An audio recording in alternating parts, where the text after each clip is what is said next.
So here on a cold January night, for the last several years, we've done this DS panel, this District Superintendent Panel. It's timed really, really well, because if you have followed the State of the State message, and usually by this time, the governor's budget proposals are out, and now the action turns toward the legislature. So this is really crucial. There are so many players in this game. There's what happens at the federal level, what happens at SED, what's happening in the districts. But right now, all the eyes are on the governor and the two houses of the legislature. This really matters. As Phil said, this is a really mixed group. I mean, we have graduate students all the way to school superintendents who have to make that budget and connect with their publics and everybody in between. Stakes are very high. And the timeline is very tight.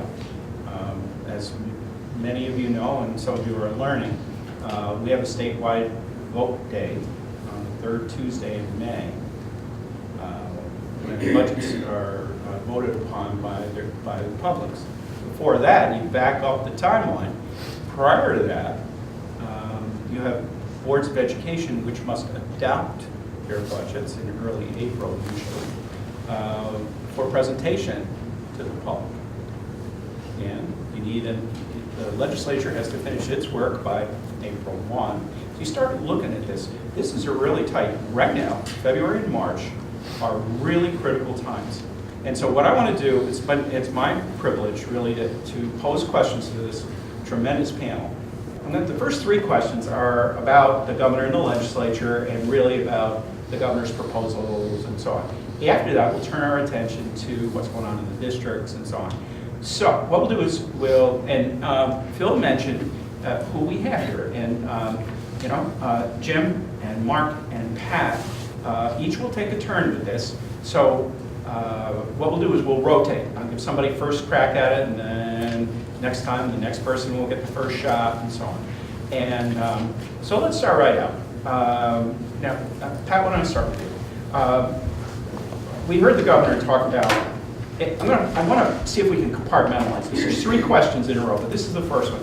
Discuss the size and the nature of the governor's proposed educational increase and the likely action which the legislature is going to take upon it. Now that's a discrete question. It is different from, it's going to be hard. There are other proposals like tax break proposal and the circuit breaker, the education credit, and then changes in APPR. But if you just look at where that education increase is going to wind up, what are you thinking right now? It's funny, as I was driving up, I was thinking about that a little bit more. You have to, one of the things I always try to do, especially with politicians, is to understand them as they are. And Andrew Cuomo was a brilliant political tactician. I hearken back to when he was making all those huge budget cuts, and he proposed to cap the superintendent's salaries. You guys remember that? And what he did was basically by doing that, he pulled our teeth. And we were so fixated on that he got all those cuts by without any real opposition. And frankly, we're being sucked in again. And this time it's with the aid runs. So while we're fixated on these stupid aid runs, and by the way, I'm old enough, sorry to say, I'm old enough to remember when his father cut aid in January. And I'm old enough to remember when we got state aid runs from his father in August and September. And nobody died. And everybody had budgets. But what are we fixated on right now? I mean, all those huge educational advocacy organizations write him a very stern letter that tells him he should come out with the aid runs. And he turns around and goes, you have plenty of time. He is pulling our strings like there's no tomorrow. So while we're doing all that, he's turning around and he's slipping in all of these huge changes, which may be good or may be bad, and we're not even discussing them. Seriously, we're talking about aid runs. So when we're going to our boards and we're going to our community, and all we're fixated on right now is these stupid aid runs. I met with all 15 of my components, superintendents, yesterday, and we had this discussion. And we've decided to ignore the governor as a group. We've just decided that we need to pull together our budgets, and that's exactly what we're going to do. We don't need the aid runs to do it, unlike what other people are saying. I have to tell you that I created budgets without aid runs before. You can do it. It's okay. It's just math. We're good at that. And so we're going to do our budgets, and we're going to move forward, and we're going to actually begin to discuss the merits of his other proposals, and begin to discuss that amongst our community and with our boards. So the message we're sending for this budget cycle is, one, I'm not falling for it like we did the last time. Two, frankly, there's going to be an aid increase. There is. They put $1.1 billion in the budget now. They already have. It's in the budget that he presented to the legislature. And the games are afoot. But in the end, we're going to get an aid increase. We have no choice. The system that we have is so expensive and dysfunctional, they have to give it more money in order for it to survive. So that's basically the situation, as I see it, where we stand. Well, this is great. Now, Mark, over in capital BOCES, obviously you're having the same discussions. You're trying to make some sense out of what to do. Where do you think it'll wind up in the end? I agree with Pat. In the end, I think there's going to be an aid increase. But here's perhaps where our thought process might differ in terms of the tactical abilities of the governor. He's been able to garner a fair amount of power. But we've seen in recent history state officials who have enjoyed some garnered power, and then in many ways their arrogance has gotten in their way and they've slipped up considerably. And I think the recent events with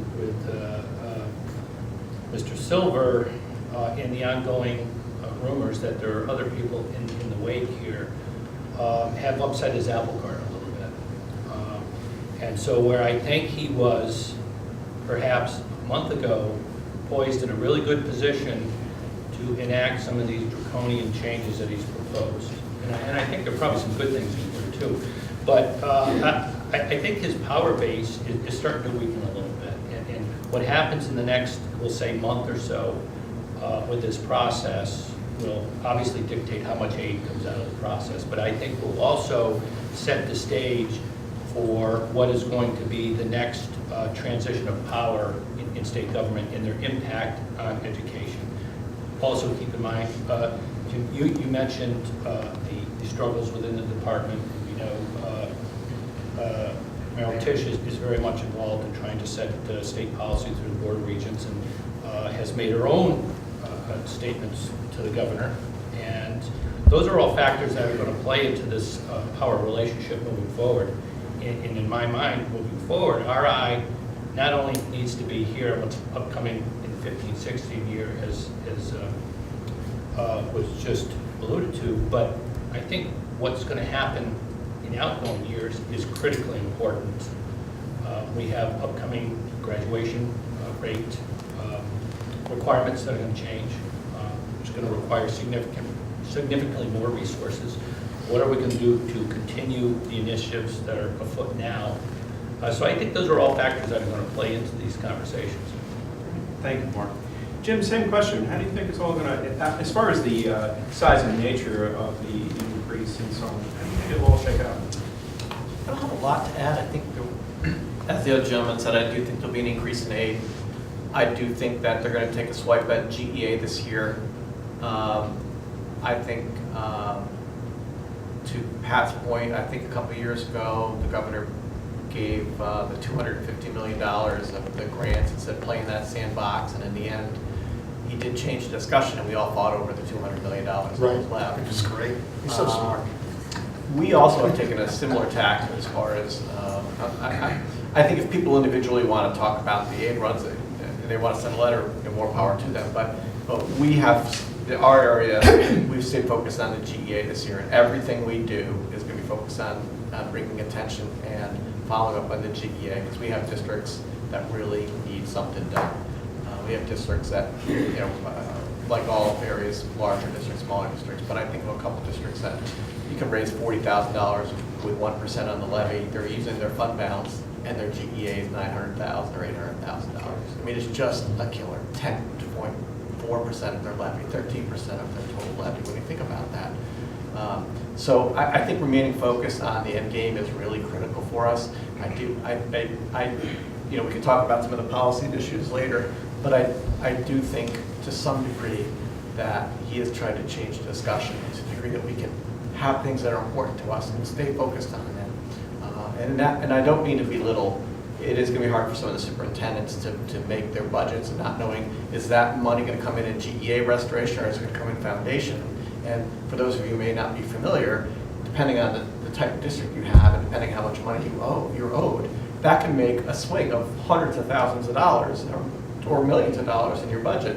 And so you're going to have to guess conservatively, and that's not going to be a great spot for people to start. But I do believe we're going to end up with a budget. We're going to end up with a state budget, and I can almost guarantee we're going to end up with this on-time budget, because if you go past April 1, the governor holds really all the cards. It really gives them the impetus. The governor holds all the cards, and Patterson was the one who really learned how to play that game. And the so- legislature is scared to death that he's going to have the ability to shove all this down their throats. So they're going to capitulate on a lot. There's actually a lot of richness here. There's a lot going on, especially for, just speaking for a moment to students. And I mean, let me just define terms. Jim Dexter talked about GEA, gap elimination adjustment, put in place after the onset of the Great Recession. School districts were asked, or were told that they had to forego their normal promised aid, state aid, to help close the gap in the state budget. So the problem is that since 2009-10, this or so, but conceptually it's from early on, this GEA, gap elimination adjustment, has remained in place, and school districts are actually finding themselves still with less aid than they had in that base year. Now that leads us to the second question, because you heard this reference to the reason the size of the budget could be a couple of things. If you followed the state of the state message, which was paired with the budget message, either schools in New York will get about an increase of total of about $300 million, or they can get an increase of $1.1 billion. Slightly being very different. And of course, as constrained as school district budgets are, it would be a lot better to get $1.1 billion. The governor knows that. So in a way, but there is the carrot and the stick here. That is, you can have the you can have the $1.1 billion, but only if the governor's reform package is approved.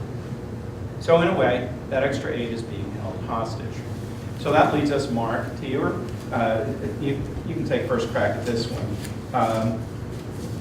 With this reform package, what in the end, what do you see in the end, and when the dust settles? What do you think will happen related to his success in having a reform package go through?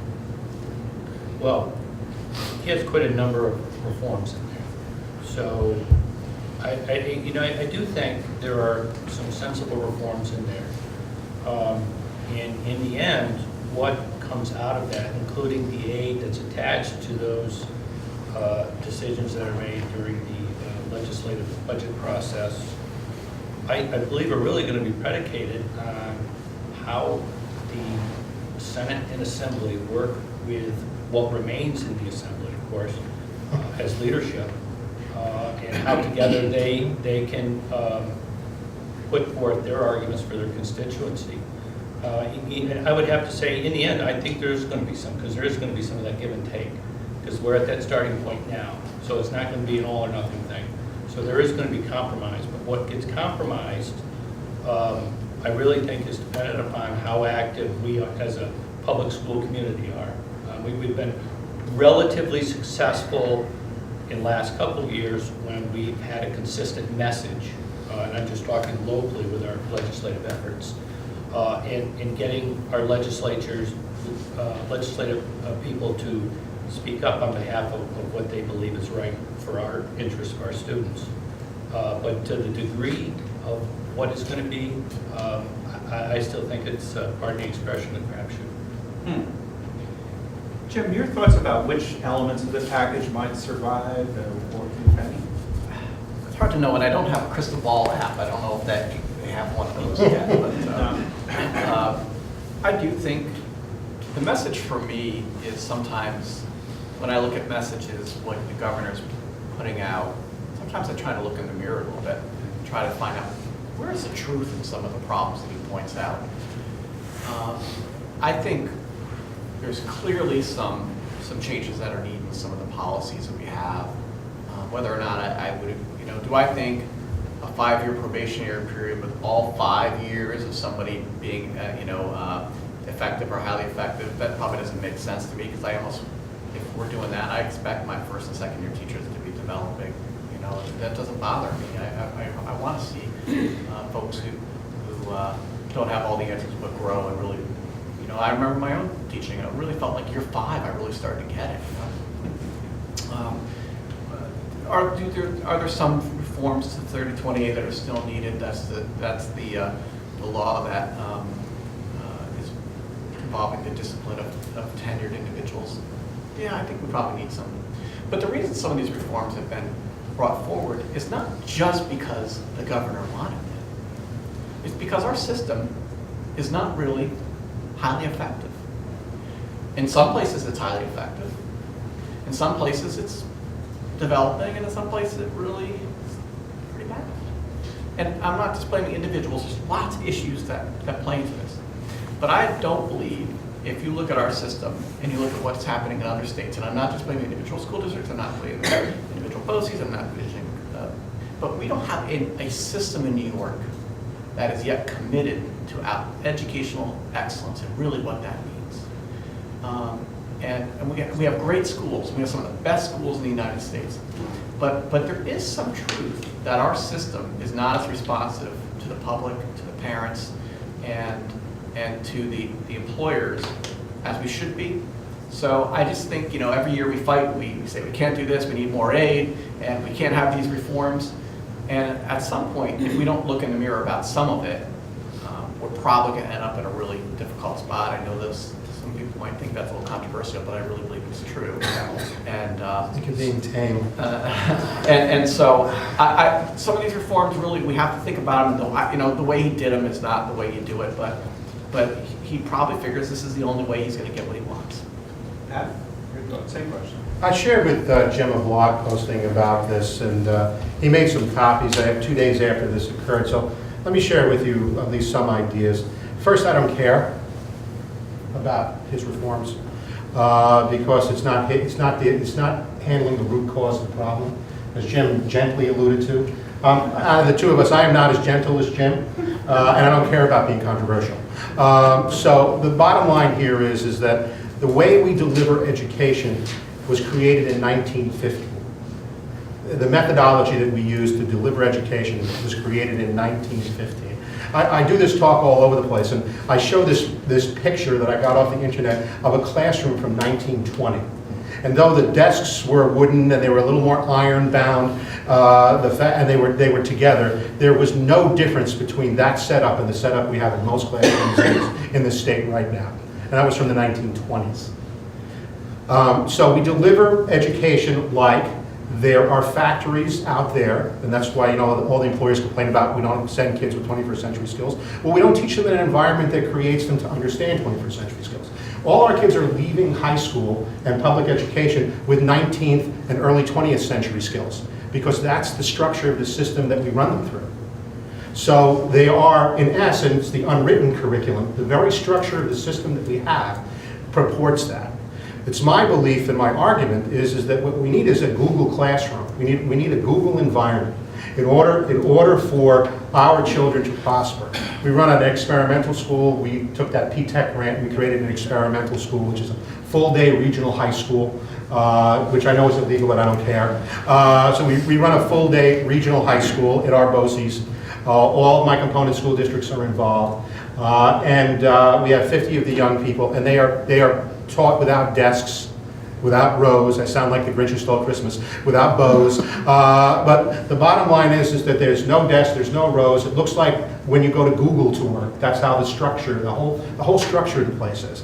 It's all paperless, it's all done in project-based learning. They actually combine math, science, English, and social studies, and they teach them in a project setting, and kids are still getting all that wonderful curriculum that's meaningless that we get from New York State. They get all those things, and away we go. We have observed our young people very closely. Demographically, 95% of the kids' parents have not gone to college in this group. 75% free and reduced lunch, 15% special ed.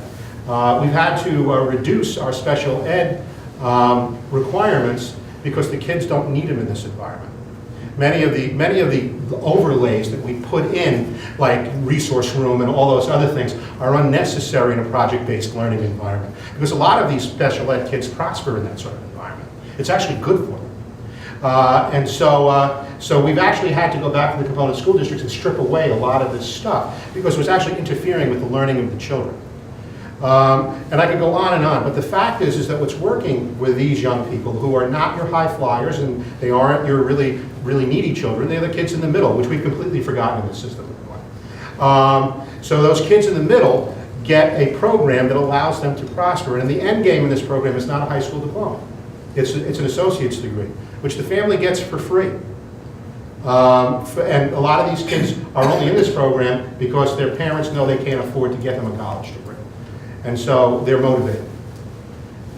So there's lots of things we can do right now in our own school districts that could change this paradigm. And I could go on and on about the statistics about college failure rates and community college failure rates. You guys all know this stuff. But the fact is that our system, the way that it's structured right now, is not scalable anymore. As a matter of fact, it's just the opposite, if you think about it. It's not scalable.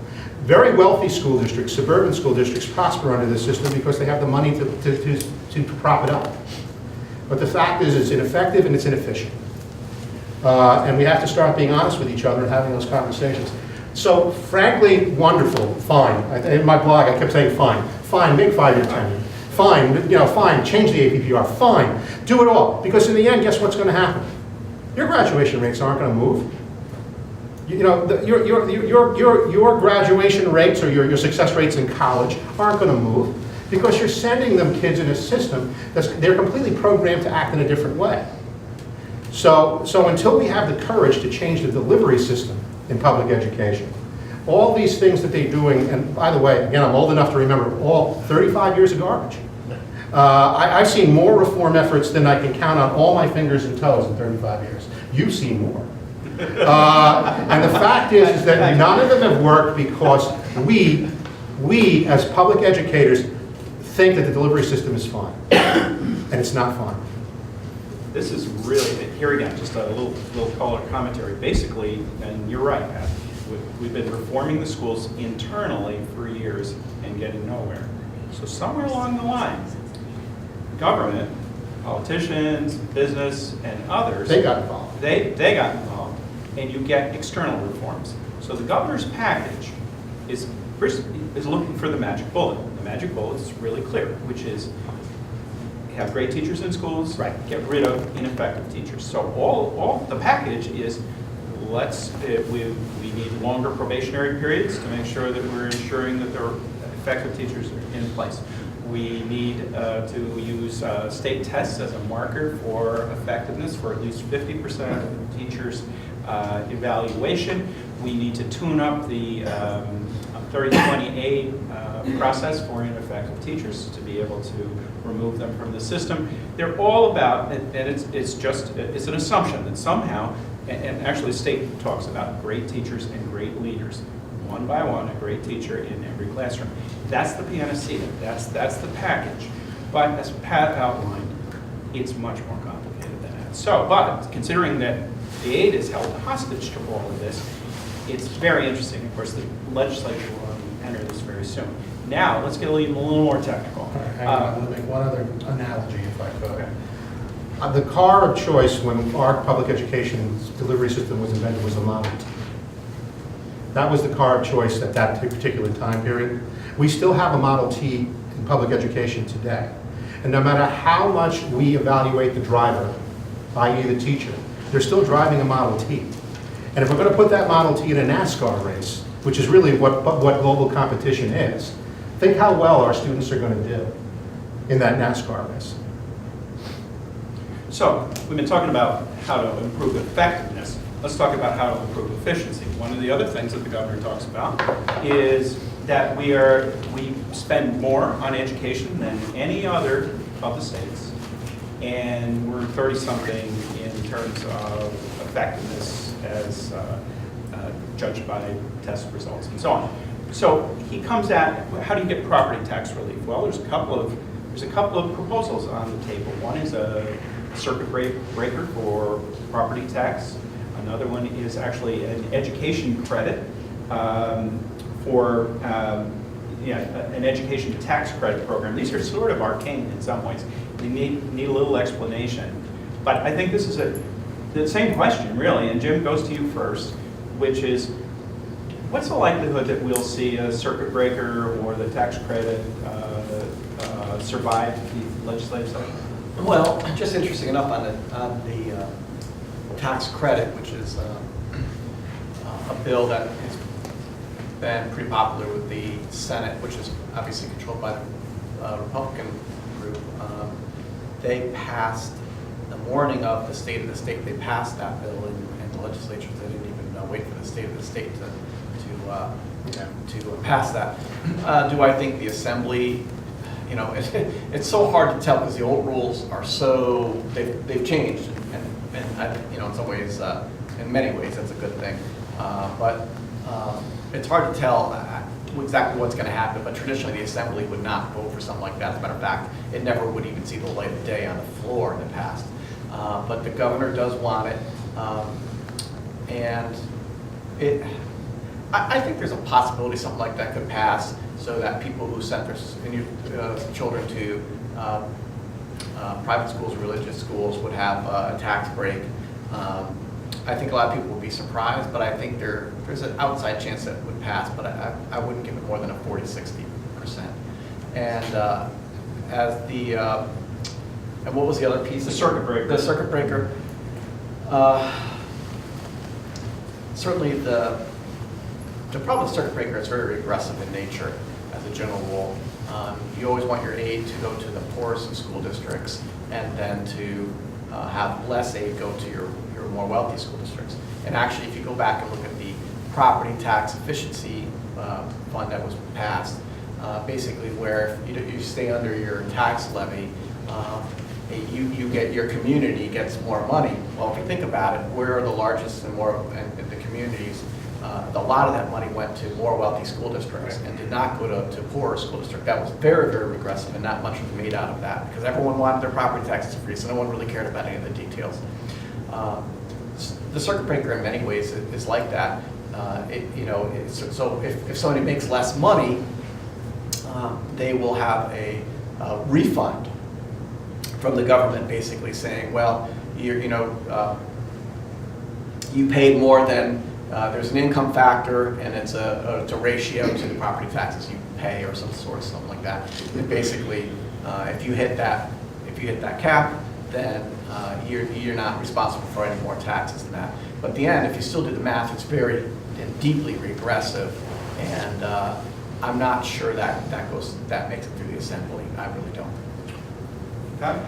I don't know. I think it has a better chance to pass than Jim does, circuit breaker. Because one of the things that the Democrats especially are terrified of is a tax revolt. When Cuomo was elected, there was starting to be a bubble up in the background of the tax revolt, especially property tax revolt. And Cuomo brilliantly diffused that with the property tax cap. So they didn't have to deal with that. And all these little gimmicks about property taxes every time he does a State of the State is all in order to keep that tax revolt from occurring. And so I'm not sure about any of this stuff and whether that's going to occur. But I guess the larger issue is that, of course, I'm going to say, probably it's not going to make some people happy, we are inefficient. Because of the very structure of the system that we have. It's by its very nature inefficient. One of the things we do with our P-Tech school is we're showing that our average cost to educate a secondary student, because remember, it's much more expensive to educate a secondary student than it is an elementary student, is about $18,000 in my region. We do it for $11,500. So, but we had the latitude to change a lot of the things that were traditional in order to do that. And the students still get the same number of credits and everything else that they need to be on time to graduate in 4 years. So there are ways that we can change the system for it to be much more efficient. But that means people will lose their jobs. Let's be blunt. One of the things is that frankly we are overstaffed from a technological standpoint. And everybody's going to say, oh my God, no, I don't have enough teachers. You're right. For the system that we have right now, you're never going to have enough teachers. And think of the layers of things that you put on in order to keep kids on track. The layers upon layers of adults you need to create in order to do that. So, from a corporate, just strictly business model standpoint, this system became inefficient in 1960. It's still inefficient now. And as for property taxes, let's face it, we do pay too much in property taxes. Let's be blunt. If I had a frank conversation with everybody in this room who's paying property taxes right now, you'd say we're paying too much, especially if you have family down south.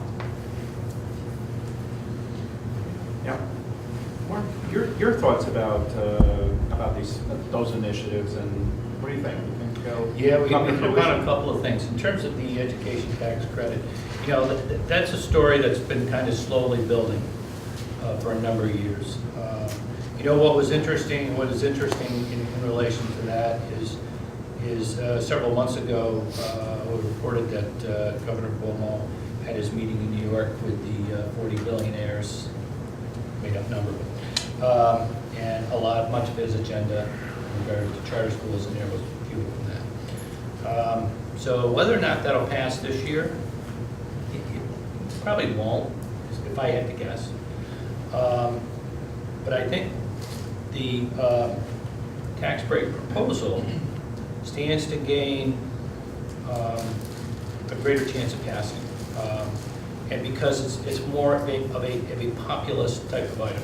As Pat said, everybody wants to reduce their tax bill. I don't care who you are. And that has immediate appeal. Right or wrong, that has immediate appeal, so it'll gain traction. So I think there's a decent chance that some form of that will happen. Now, interestingly enough, on the financial side of that right now, I believe, is projected to cost about $3.4 billion. Okay, so you add that to the STAR, which is roughly, or the STAR is $3.4 billion. This is another 1.7 or 6 or something to that effect. So you're in those tax gimmick sort of plans. You're talking over $5 billion annually. So what if that were sort of restructured? I mean, school districts didn't create the tax code and the tax structure, the property tax structure to fund education. I'm pretty sure it wasn't the superintendent that did that, or the Board of Education. That was probably somebody downtown. Maintaining what they have, and obviously there's only a couple ways you do that. You can either eliminate staff.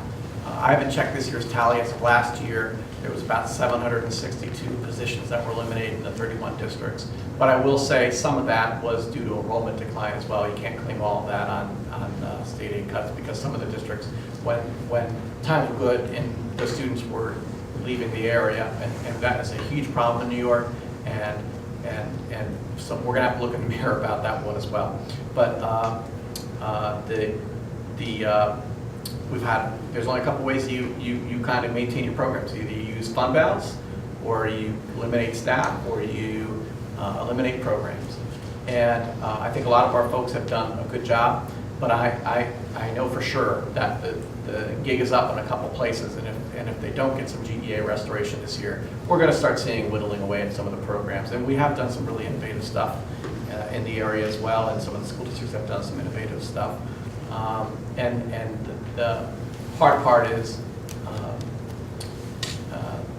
making the right choices, not just the right political choices. We still have people saying, well, we need classes of 18. Well, the research doesn't say that you need class size of 18 at certain grade levels. 24 is sufficient. And we don't just necessarily need extra teaching assistants in some of the programs. There's nice things to have, and then there's the things you need. And unfortunately, we don't have a system that is all good at taking a look at what we really need for the kids versus what we need for the adults. And that's a real problem for us, not just in our area or not, but if we continue to make decisions that are best for the adults sometimes, the kids are the ones who really suffer. But there's no doubt about it, in our area, some of the districts are actually getting close. And I had one district that had 3 votes last year, which is a whole other story, but basically ran out of fund balance. Their auditor several years ago said, use your fund balance. They use their fund balance. It's a small district in the Adirondacks, but one without a lot of property wealth. And they decimated their entire program, and they really have nothing left. And it's like the poster child for what you don't want to have happen. And it's really ugly, and it's really, it was really terrible. And they're not looking at a much better year next year, even with a little GEA restoration. I think there's a lesson for all of us on how to handle, and these are good people. They really tried to do the right thing, and they did what their auditors told them to do. And then the tax cap came along, et cetera. But there's no doubt about it. Programs are going to go, staff is going to be reduced, and or else we're going to make wholesale changes. People don't seem to have the tolerance to do that. This is, and here, I just want to do a little color commentary on this. Pat alluded to the fact that I've probably been at this a while. I started as a superintendent in 1985.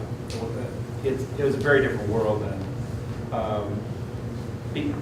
And what's so interesting is, let me define, for those of you, it's probably for the graduate students, but you've heard the speakers allude to the tax cap, sometimes known as the 2% tax cap, that you can only raise your levy 2%. That's a misnomer, but there is still a cap. Now, what it did in modern times, the last 4 or 5 years or whatever it's in, it has created a box, because you can go out to your public and seek more than the limit, but history so far shows that the public wants nothing to do with that. So essentially, effectively, you're capped. It's a tight box. You heard Mark say, people have learned how to live inside that box. They create processes for this. There are fewer choices. In my era, before that, we would wait, we'd live and die on what state aid would be. Now, if the state aid if there was a shortfall, it had to be made up by property taxes, or we lost staff, or we threw the fund balance in. It was very simple. And member items back then. And member items. You tried everything you do to patch it together. But the problem was, we would be besieged politically by our communities saying, you can't have class sizes if we had a shortfall and we tried to reduce programs. You can't cut staff. You can't have class sizes if you'll just have to raise the tax. And we would go out 6, 7, 8% sometimes to try to preserve programming. This set up all kinds of dynamic, and I actually went out with 12 and 13 at times. It's wild times. Now, if your community wanted to support that, sometimes those things were approved. But the point is, the box that we're in now is a very different environment. And so in some ways, it makes it a little more straightforward for boards. But as Jim said, it's really painful. It's extremely painful. So Board members traditionally don't want to make those tough decisions. no, push the superintendent out front. They push the superintendent out. Say, it's his or her budget. That's what happens. So now, layer in, I think you're getting a feel for the complexity of all this.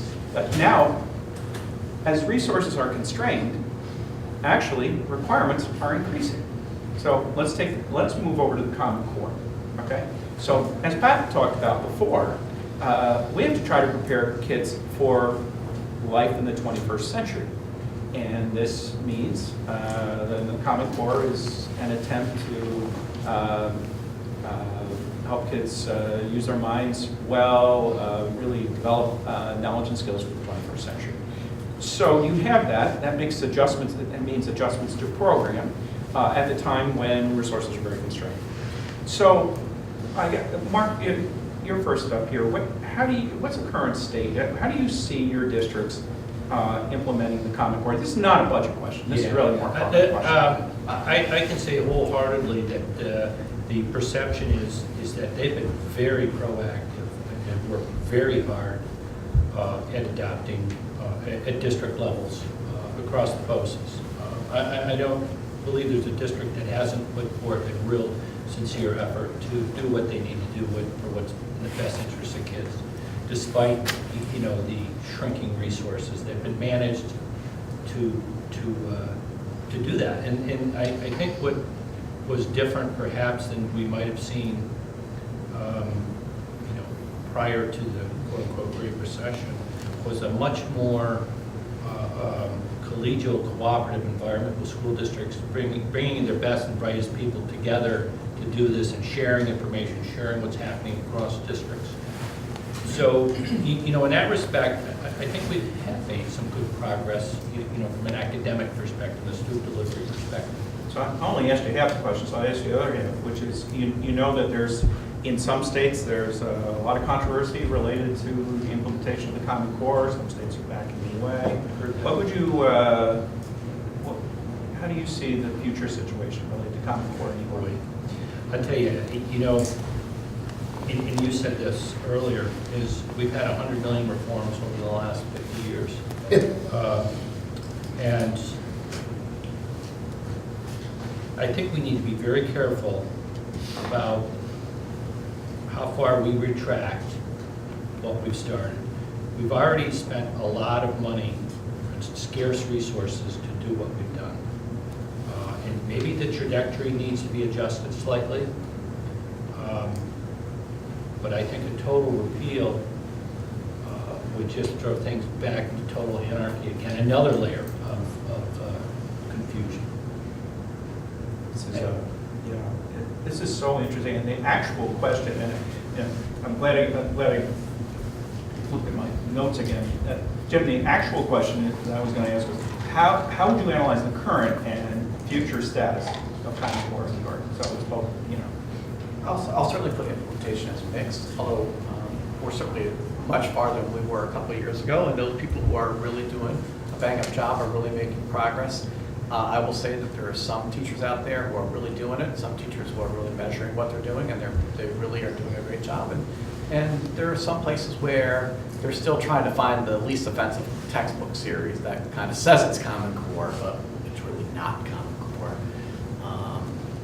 And I think there's a good amount of that goes on, and I think there's some people who are still resistant. But I think of it as a parent a little bit too. I have a ninth grader and a fifth grader, and the school my children go to, they're pretty heavily invested in the Common Core. They do the modules, and they made a decision. They're going to do the modules. I see it in my fifth grader. I see the difference between my fifth grader and my ninth grader, and I think the teachers there are doing a fabulous job. And I know they have meetings every week where they review the curriculum, they review what they're going to assess, they review what they're going to teach, and how they know they're successful. And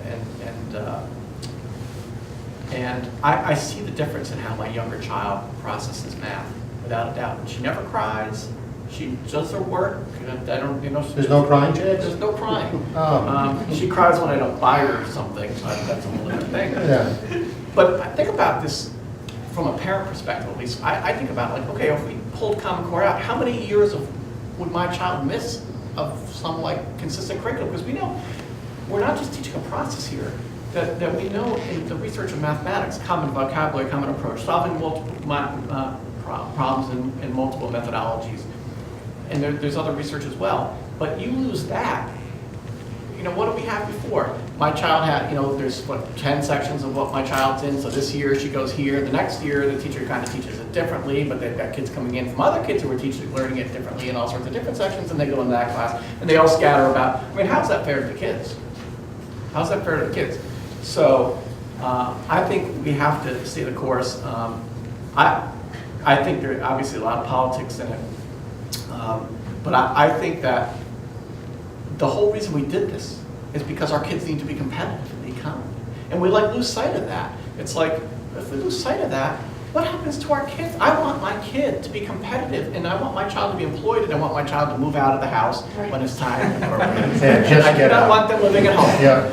And I want them to have education that is linked to the economy and practical and real skills, not just analytical. And I want them to have real skills as well. But if it's not this, what is it? In the end, I think we're fighting all this political storm, but we're really not thinking about the kids. Because if they graduate, we all feel good about ourselves as adults. Great.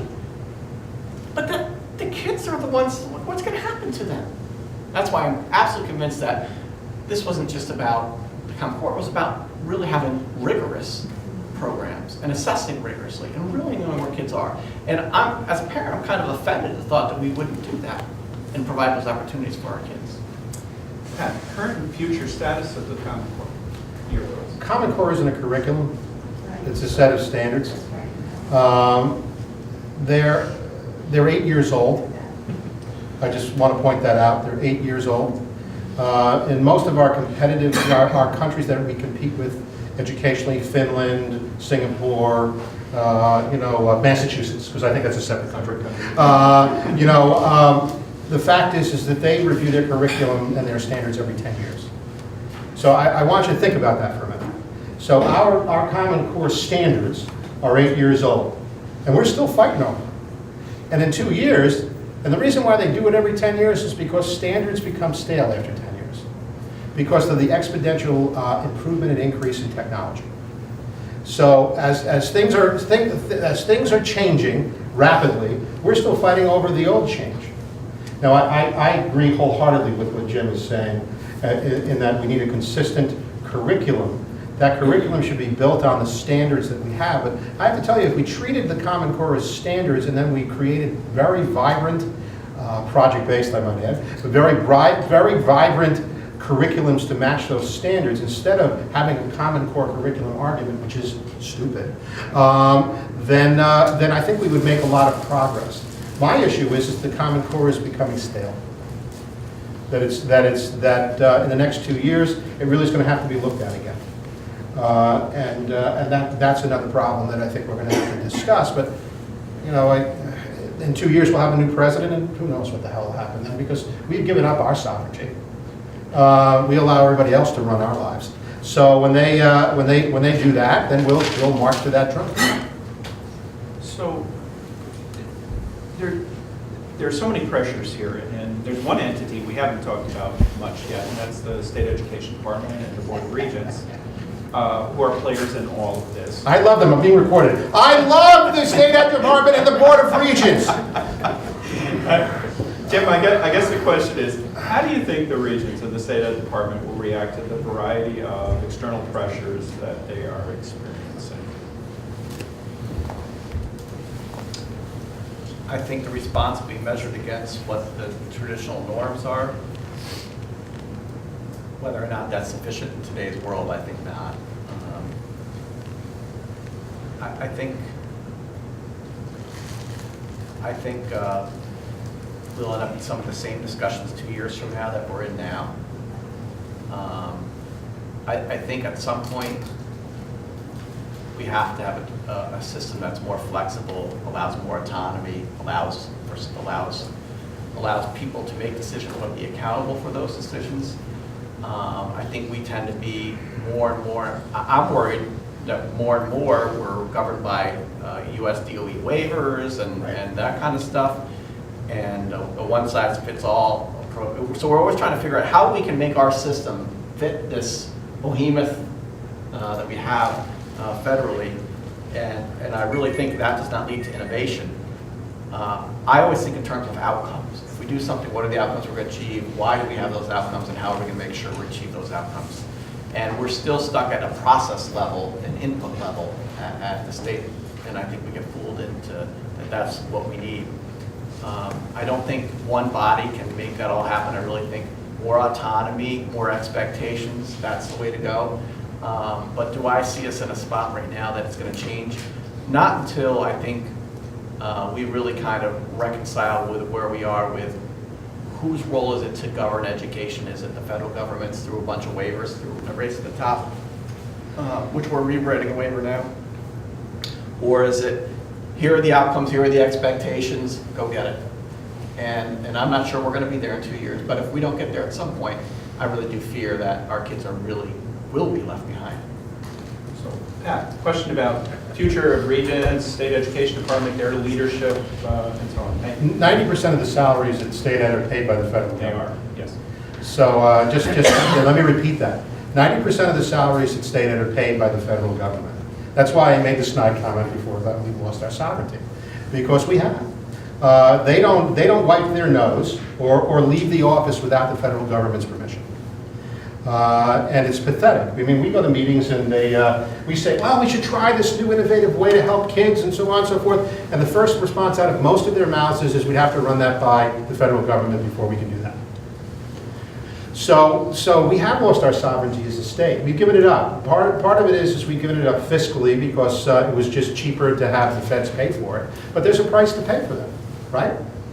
So when that sort of thing occurs. As for the Board of Regents, I don't know what to say. I mean, I actually truly like the people that are on the Board of Regents. I interact with them all the time, and they are really, really good people. I think that the Regents exams, let's go there for a moment. I think that the Regents exams are another vestige of the industrial age. I think that they teach us to silo knowledge in an internet generation where knowledge is combined together and it's linked. And we actually send a signal to the field with the structure of examination system that the traditional system is appropriate for our children. And this is an argument that I have all the time with Regent Dawson and Regent Talon and Regent Finn. I talk about this with them all the time, and I drive my JMT friends nuts by bringing this stuff up. I think that we're so married to our exams, even though we complain about them, we are an exam-driven system.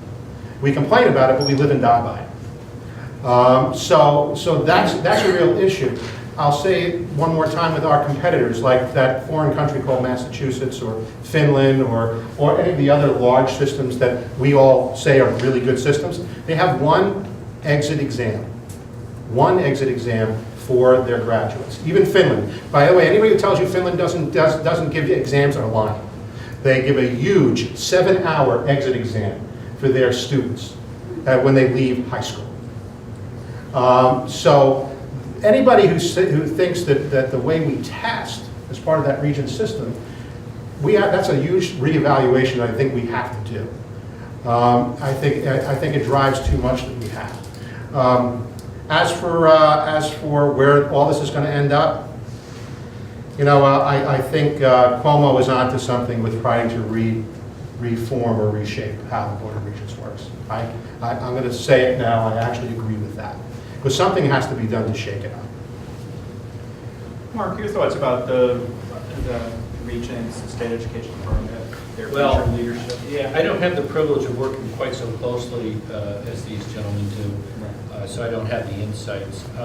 But you know, when we started here at 6 o'clock, one of the things that I thought was a significant issue is the power play between the governor's office and the power that the commissioner in the education department and the regents, you know, had affecting education policy. Yeah, speak about that a little bit. And as the governor potentially wants to change that mix of how the regents are selected and all those fundamental power components, if it goes the governor's way, and also, you know, he also proposed in his budget presentation a change of city school district governorship to be controlled by the mayors.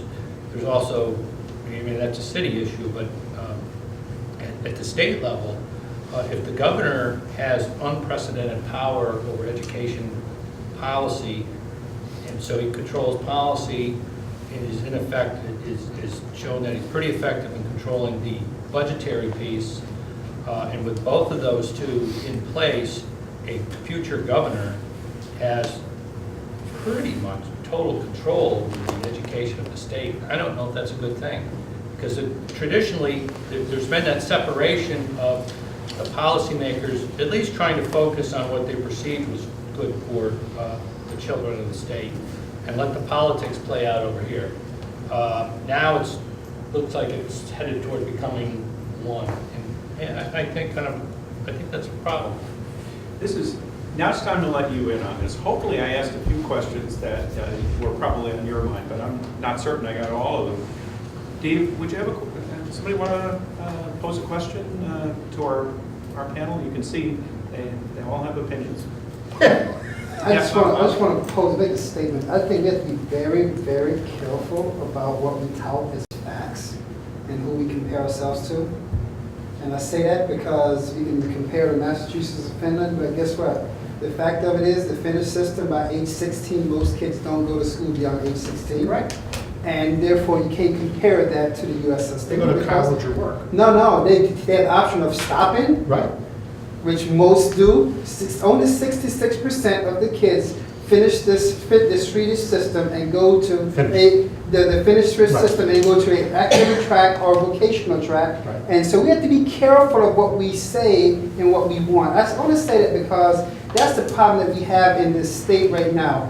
People use a little bit of information, say it loud enough and long enough that we think that's the only fact that matters. And that's what we have with our political maneuvering, where we truly have a government using a fact, a statistic, and pronouncing as the overall. And we as locals, quite frankly, we do the same thing all the time. We get a little piece of information and run with it. So I say that because I think this is great conversation, and we need to have these conversations, but we need to have the conversation truly in the context of what we're talking to. This reminds me of a conversation that you were in the State Education Department at the time. We had Commissioner Mills when he went to China, and he came back all gung-ho, saying we should do it like China, and we had to remind him that there are more kids drop out of the Chinese system than we have in this whole entire state.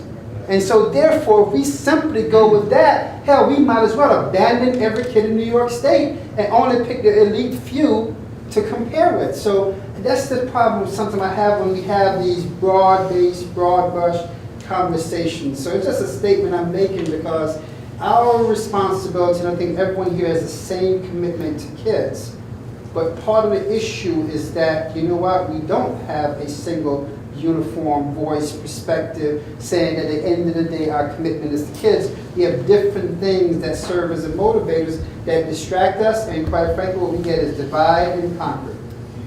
And that's what's happening right now, divide and conquer, because Jim and I, Mark, or Pat can't get in the same room and say we're going to be together because we quickly going to start thinking about what does this mean for me, what does this mean for me, what does it mean for me, and the divide and conquer occurs. So just a general statement that I want to make sure that as we continue these conversations and try to lead in this state, we have to lead that way because quite frankly with you, that's not happening in the Board of Regents.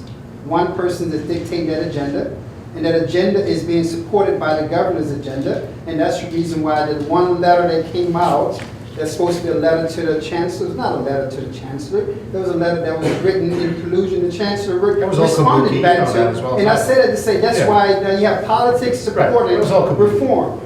Because reform didn't have money, and reform needs money, and so reform falls in bed with money, and that's what's happening. And we have to be very, very careful on the statement I want to make. Somebody else, question or reaction?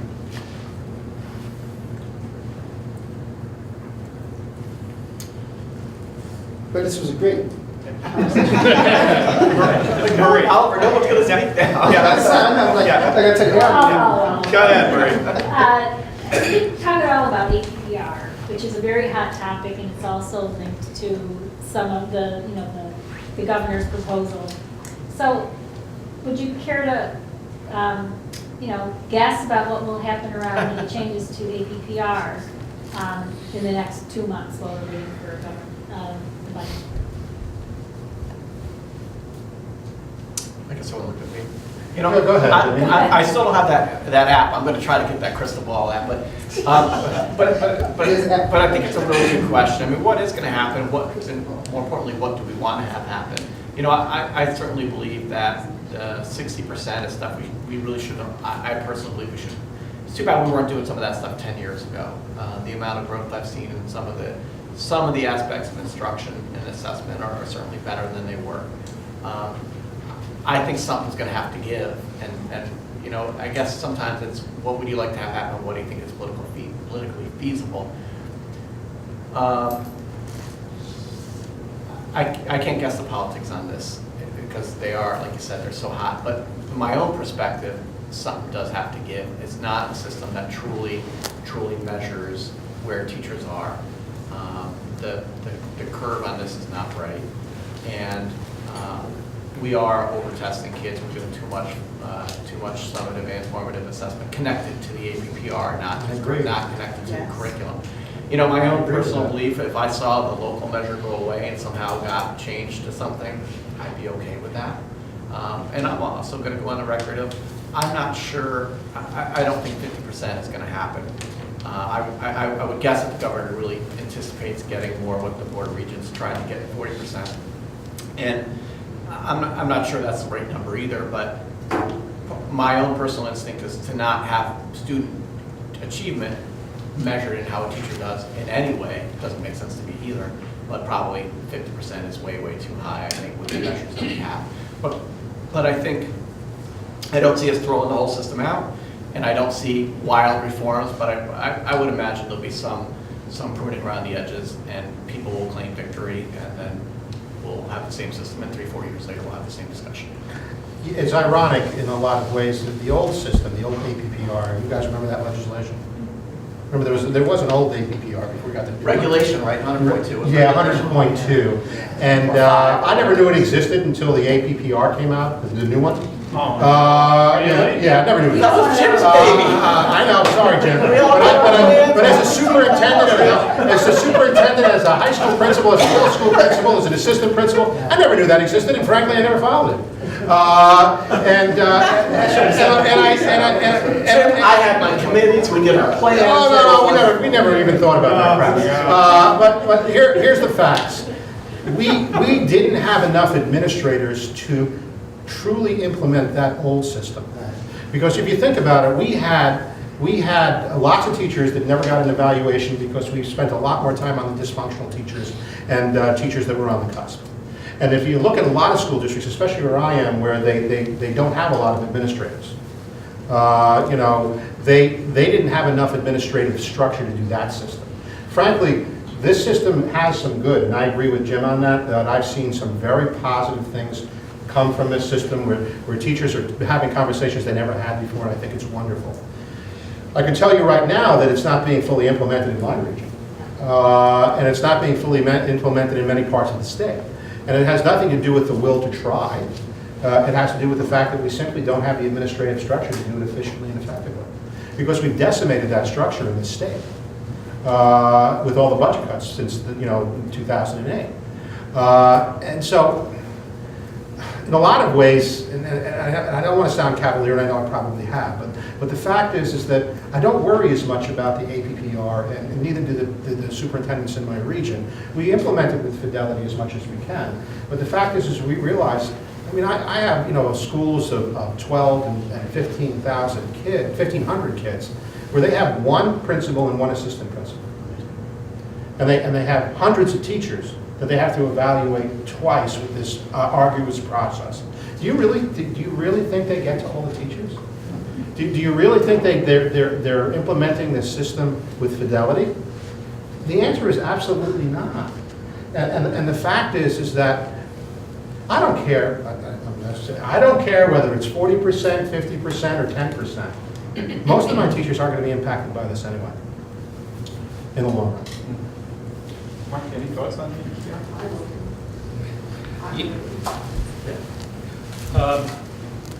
I think what's going to be, I mean, these guys talked about articulating what's going to happen, but I think something else is part of the mix in terms of what's sort of going to happen. It's going to be very interesting. I mean, our teachers now, generally speaking, across the state, feel as though they've been demonized, and that the legitimate hard work that many of them have put in is just not respected whatsoever.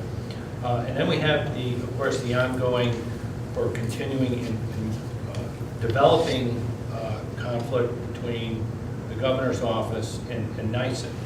And I think all those elements and all those politics are going to play into what chips land and are played, at the state level when they decide on a budget, and what aid is going to come out of this budgetary process.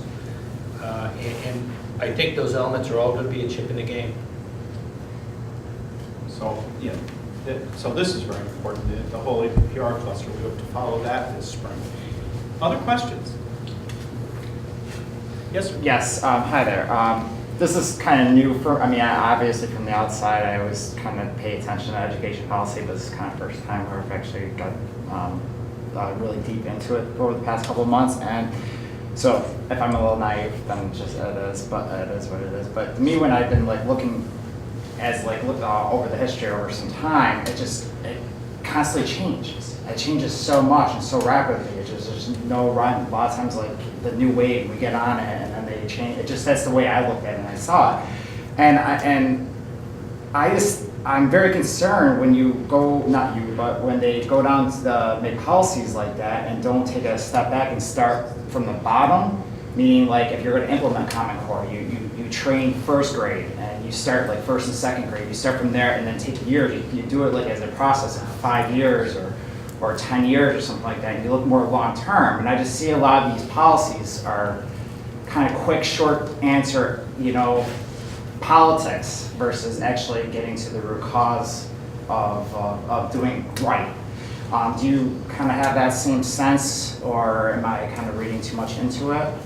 I think that it's an interesting argument, and I've thought a lot about that. When people said we should have implemented the Common Core starting in kindergarten and then walked it up. If the reason why we created the Common Core was because kids couldn't pass in college and they couldn't work in the workplace. So what we're saying is that group of young people that we know will be adversely affected by the system, they really don't count. The hell with them. They're going to get the old stuff. And it's fine. Let them get the old stuff. And if they don't make it in college, or they're living at home in your basement, then fine. So that's the counter argument to that thought. If the issue is really the issue, one of the issues that is very frustrating for me from a professional standpoint is that there's a sadomasochistic relationship between policymakers and the education, the state and public education. We love getting beat. We love it. And we love it, and we don't do anything about it. So even our professional organizations, and I love the Superintendents Association, I love all those, they do great work. But one of the things that I am frustrated by is that all we do is react. We never stand up ourselves and say, this is the way to go, as a group. So what happens is, and then we complain when somebody else does it to us. And that's probably the biggest issue that I struggle with all the time. We're good at writing stern letters, like we just did. We're good at that sort of stuff. But we're reacting to an agenda that we haven't set. Do you know when they negotiated the APPR, administrators and superintendents weren't even in the room? You realize that, right?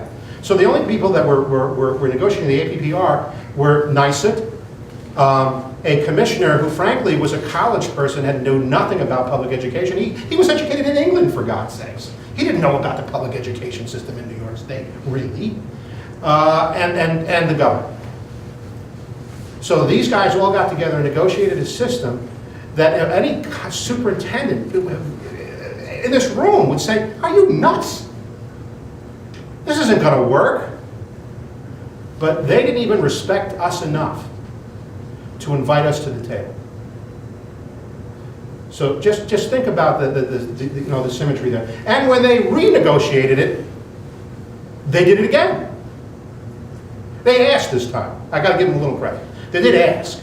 They asked some of the professional organizations, including the superintendent's organization, and we gave them a whole bunch of, I thought, very, very well thought out suggestions. They implemented none of them in the renegotiation. Other reactions? I just will say that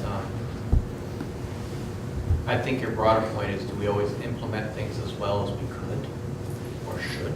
We implemented two major changes at the same time. We're going to implement Common Core at the same time we're implementing APPR.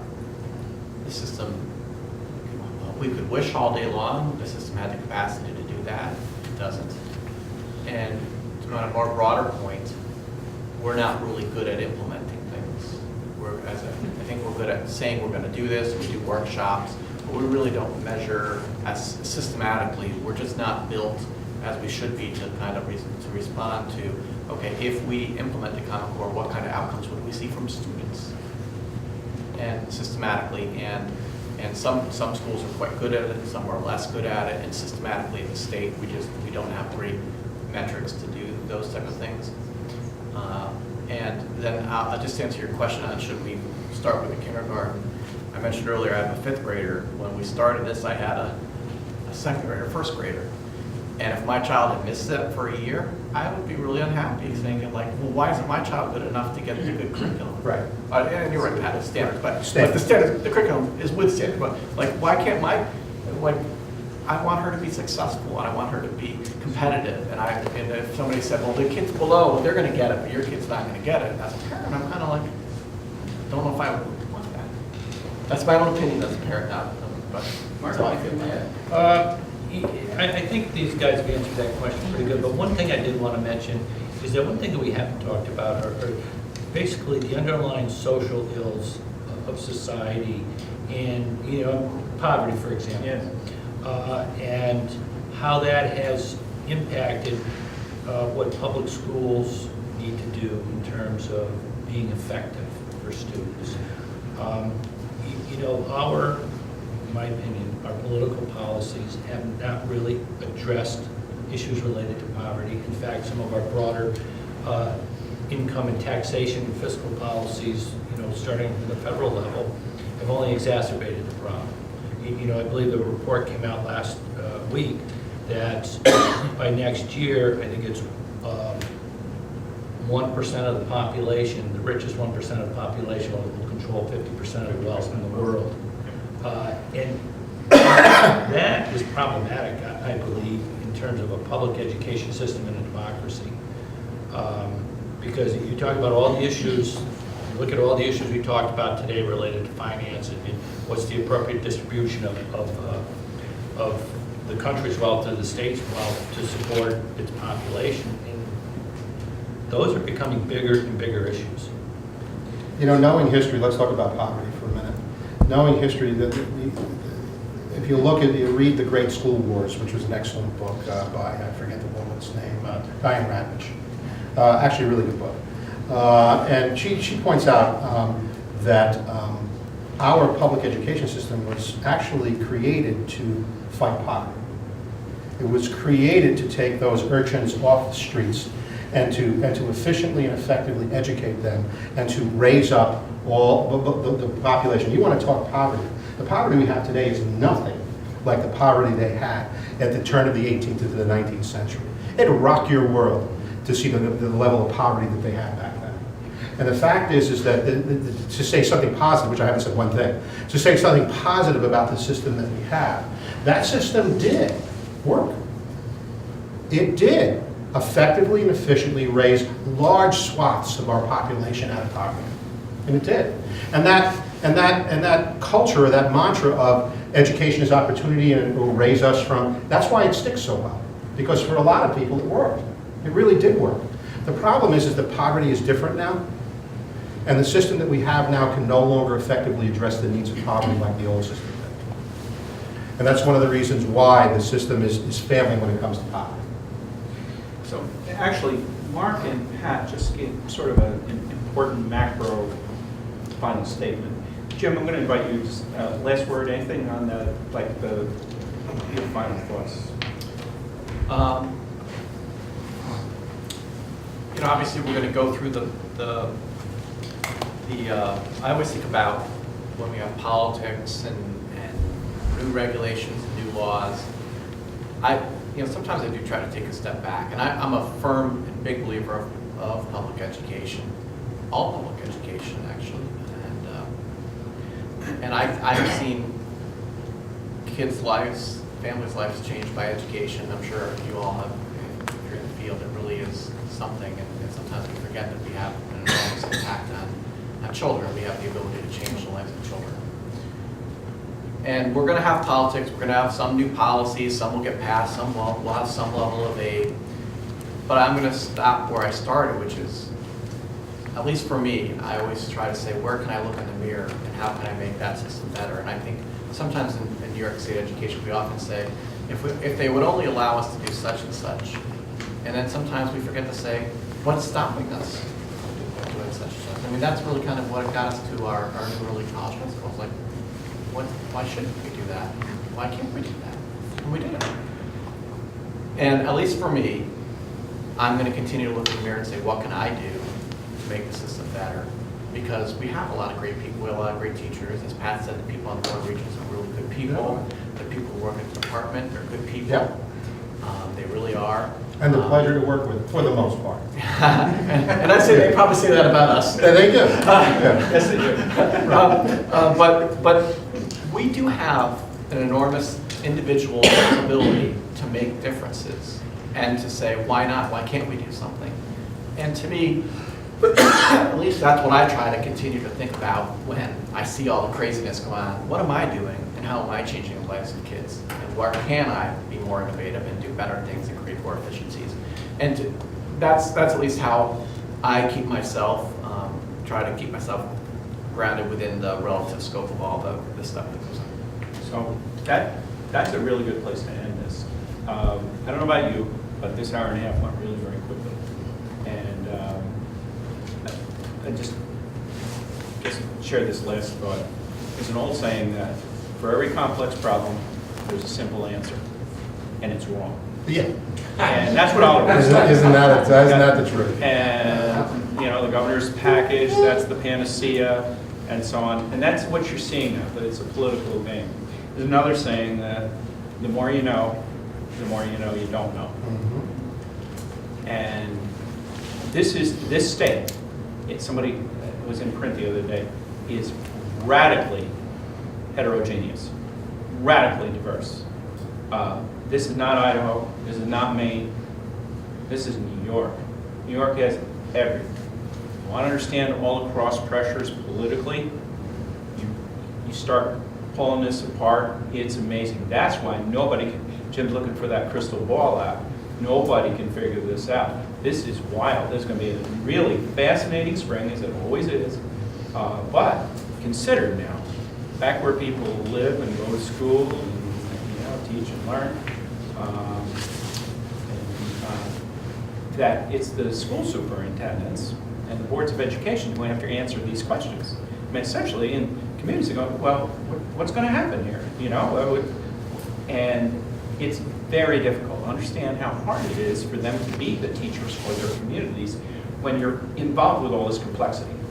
At the same time, this has been a great primer. I hope this has been useful to everybody. It certainly was to me. And I want to thank everybody. And incidentally, we'll have this up on the CASDA website. That's CASDANY.org. And hope you'll let people know that you can do something where you'll learn some things and you might want to share because we can widen this audience. And I really do want to thank Pat and Mark and Jim. I hope you'll thank them with me. Thank you, guys.